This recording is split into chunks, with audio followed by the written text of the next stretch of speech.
नमस्कार दोस्तों, स्वागत है आप सभी का उत्तर प्रदेश की खबरों में एक बार फिर से। और आप देख रहे हैं हमारा उत्तर प्रदेश का news channel my UP news, जहां पर हम लेकर के आते हैं रोजाना आपके लिए उत्तर प्रदेश से छांट करके सभी छोटी एवं बड़ी जरूरी खबरों का अपडेट। तो अगर आप उत्तर प्रदेश से हमारी इस वीडियो को देख रहे हो तो प्लीज़ वीडियो को तक जरूर देखें। उसके अलावा अभी तक आपने वीडियो को लाइक करके चैनल को सब्सक्राइब नहीं किया तो कर लीजिए, जिससे कि आपको आने वाली खबरों का अपडेट तुरंत मिल सकेगा।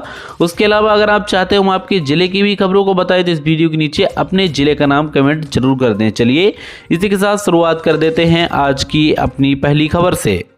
उत्तर प्रदेश में योगी सरकार का डबल अटैक, खान पान के सामान में थूक पेशाब या मल मिलाया तो 10 साल की होगी जेल। जी हां, खान पान के सामान में थूक पेशाब और मल मिलाने की घटनाओं के बीच उत्तर प्रदेश की योगी सरकार 2 कानून लाने जा रही है, जिसके तहत 10 साल की सजा हो सकती है। उत्तर प्रदेश सरकार ने मंगलवार को जारी बयान में इसके बारे में बताया है। योगी सरकार के प्रस्तावित कानून का नया नाम UP prevention of contamination consumer right to know और Uttar Pradesh prevention of impersonation anti harmony activities and prohibition of spitting होगा।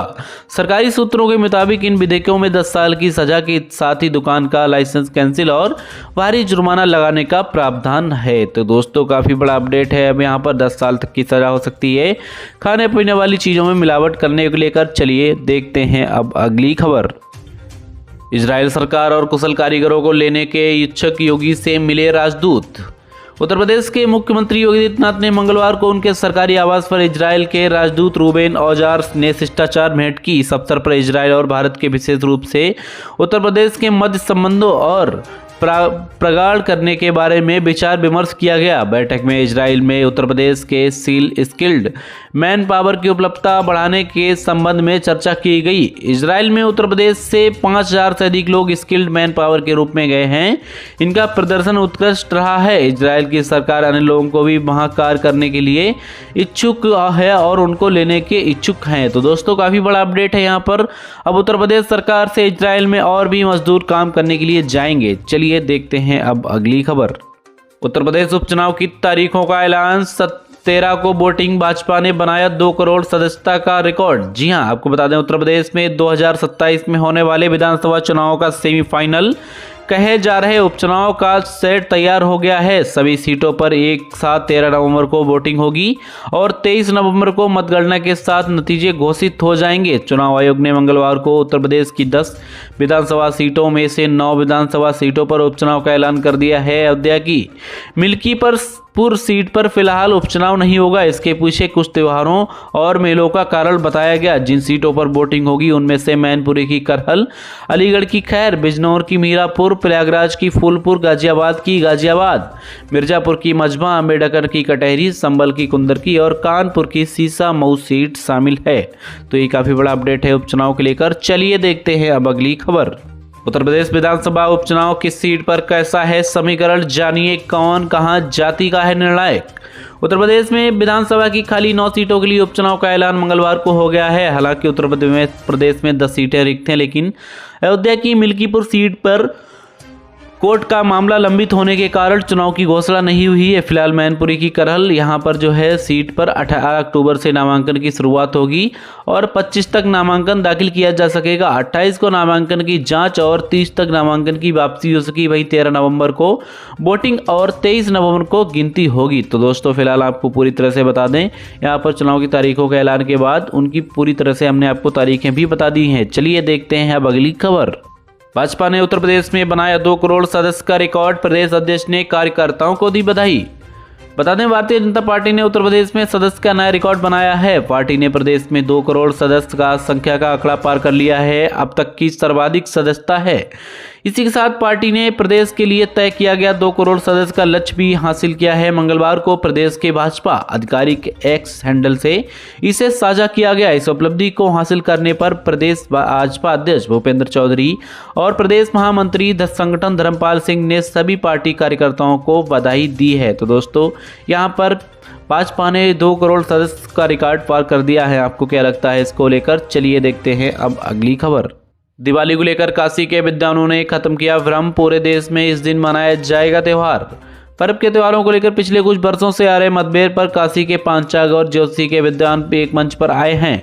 मंगलवार को बीएचयू के संस्कृत विद्या धर्म विज्ञान संकाय में काशी के विद्वानों ने दिवाली मनाने को लेकर व्याप्त भ्रम और असमंजस को भी खत्म कर दिया है। घोषणा की कि पूरे देश में दीपावली का पर्व 31 अक्टूबर को मनाया जाएगा।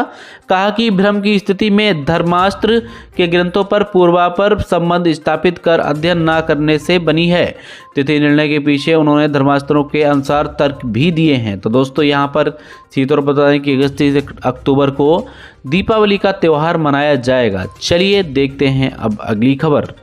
जिसने जंग टाली समझो उसने जंग हारी, मिल्कीपुर में उपचुनाव टलने पर अखिलेश का कूट कमेंट। उत्तर प्रदेश में उपचुनाव की तारीख के ऐलान के बाद ऐलान होते ही बार पलटवार का दौर शुरू हो गया। चुनाव आयोग ने उत्तर प्रदेश की 10 में से 9 सीटों पर चुनाव कार्यक्रम घोषित कर दिया है। केवल अयोध्या की मिल्कीपुर सीट पर चुनाव टाल दिया गया है। इसको लेकर समाजवादी पार्टी के अध्यक्ष अखिलेश यादव ने इशारों में योगी सरकार पर निशाना साधा। अखिलेश ने चुनाव की तुलना जंग से करते हुए कहा है कि जिसने जंग टाली है समझो उसने जंग हारी है। चलिए देखते हैं अगली खबर। सीएम योगी ने बहराइच हिंसा में मारे गए राम गोपाल के परिवार को दिया 10 लाख और आवास और अन्य सुविधाएं। बता दें, बहराइच हिंसा में मारे गए राम गोपाल मिश्र के परिजन मंगलवार को मुख्यमंत्री योगी आदित्यनाथ से मिले। मुलाकात के बाद मृतक राम गोपाल के भाई किशन ने कहा कि हमें मुख्यमंत्री से वहां सभी मदद मिली है जिसकी हमें जरूरत थी। उन्होंने कहा कि पूरा भरोसा हमें न्याय मिलेगा। मुख्यमंत्री ने मृतक रामगोपाल मिश्र के परिजनों को 10 लाख रुपए की तत्काल आर्थिक सहायता देने के निर्देश दिए हैं। साथ ही आवास, शौचालय, आयुष्मान समेत सरकार की सभी योजनाओं का लाभ देने के निर्देश भी दिए हैं। तो दोस्तों, योगी सरकार ने रामगोपाल के परिवार के लिए इतना सब कुछ कर दिया है। चलिए देखते हैं अगली खबर। भाई जान लेते हैं उत्तर प्रदेश में क्या रहेगा मौसम का हाल। लखनऊ समेत उत्तर प्रदेश के कई जिलों में हुई हल्की बारिश, 3 से 4 डिग्री गिरेगा पारा, बढ़ेगी ठंड। बता दें, देश के मध्य हिस्से के ऊपर वायुमंडल में प्रतिचक्रवाती स्थिति बनने से लखनऊ समेत कई जिलों में हल्की बारिश हुई है। मौसम विभाग के अनुसार यह स्थिति कुछ समय के लिए ही थी। अब मौसम साफ हो जाएगा, रात के तापमान में गिरावट शुरू हो जाएगी। 3 दिनों में 3 से 4 डिग्री तक तापमान में कमी आएगी। ठंड अब लगातार बढ़ सकती है। उसके साथ ही प्रतिचक्रवाती अब अरब सागर और बंगाल की खाड़ी से नमी मिलने की वजह से सोमवार को कहीं बूंदाबांदी हुई तो कहीं फुहार पड़ी। अमौसी स्थित मौसम केंद्र के वरिष्ठ वैज्ञानिक अतुल कुमार सिंह के अनुसार महाराष्ट्र और दक्षिण भारत में वर्षा के लिए अनुकूल स्थिति बन रही है। वायुमंडल में नई हलचलों की वजह से मौजूदा प्रतिचक्रवाती स्थिति कमजोर होती जा रही है। ऐसे में मंगलवार को लखनऊ के आसपास आसमान आमतौर पर साफ रहने की उम्मीद है। पछुआ के जोर पकड़ने से रात के तापमान में गिरावट शुरू हो रही है। हालांकि दिन के तापमान में बढ़त हो सकती है। वहीं दोपहर में बूंदाबांदी की वजह से अधिकतम तापमान में 1 डिग्री की गिरावट दर्ज की गई है। तो दोस्तों, ये तो था मौसम विभाग की तरफ से अपडेट। चलिए देखते हैं अब अगली खबर। बांके बिहारी मंदिर जाने वाले रास्तों पर हटाए जाएंगे अतिक्रमण, इलाहाबाद हाई कोर्ट का निर्देश। इलाहाबाद हाई कोर्ट ने वृंदावन से बांके बिहारी मंदिर जाने वाली सभी रास्तों पर चिन्हित 81 अतिक्रमण हटाने के निर्देश दिए हैं। मथुरा जिला प्रशासन ने कोर्ट में सौंपी रिपोर्ट है कि कुल मिलाकर रास्तों में 81 अतिक्रमण स्थल चिन्हित किए गए हैं। इस पर कोर्ट ने अतिक्रमणों को हटाकर अगली सुनवाई पर हलफनामा दाखिल करने के निर्देश दिए हैं। तो दोस्तों, बांके बिहारी मंदिर को जाने वाले रास्तों पर अब अतिक्रमण हटाया जाएगा। चलिए देखते हैं अब अगली खबर। योगी सरकार धूमधाम से मनाएगी वाल्मीकि जयंती, सभी जिलों में होगा रामचरितमानस का पाठ। योगी सरकार 17 अक्टूबर को धूमधाम से वाल्मीकि जयंती मनाएगी। इस दौरान अनेक भव्य कार्यक्रम होंगे। इस दिन मंदिरों में श्री रामचरितमानस पाठ, सांस्कृतिक कार्यक्रम, भजन कीर्तन समेत अन्य कार्य कराए जाएंगे। महर्षि वाल्मीकि की तपोस्थली चित्रकूट में बृहद कार्यक्रम का आयोजन किया जाएगा। योगी सरकार प्रतिवर्ष की भांति इस वर्ष भी स्थानीय कलाकारों को आध्यात्मिक मंच देगी। योगी सरकार के निर्देश के अनुसार 17 अक्टूबर को उत्तर प्रदेश के सभी जनपदों में वाल्मीकि जयंती मनाई जाएगी। तो दोस्तों, ये तो था योगी सरकार का अपडेट। चलिए देखते हैं अब अगली खबर। भाई दोस्तों, जरा ध्यान दीजिए वरना रद्द हो जाएगा गाड़ी का रजिस्ट्रेशन, परमिट, ड्राइविंग लाइसेंस भी।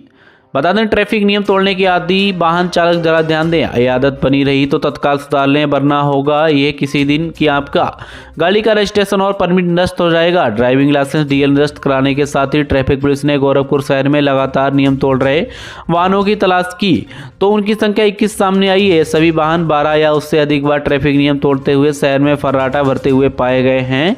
इनमें से स्कूटी से लेकर बस तक शामिल है। 2 स्कूटी सवार ऐसे मिले हैं जिन्होंने ट्रैफिक नियम तोड़ने का रिकॉर्ड बना रखा रखा है।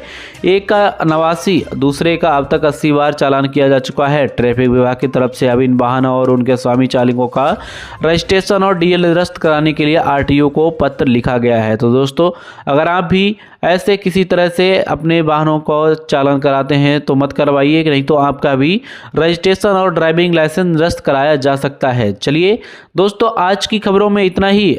आपको खबरें कैसी लगी हमें कमेंट करके जरूर बता सकते हैं। मिलते हैं अगली खबरों में, तब तक के लिए जय हिंद, वंदे मातरम। नमस्कार दोस्तों, स्वागत है आप सभी का उत्तर प्रदेश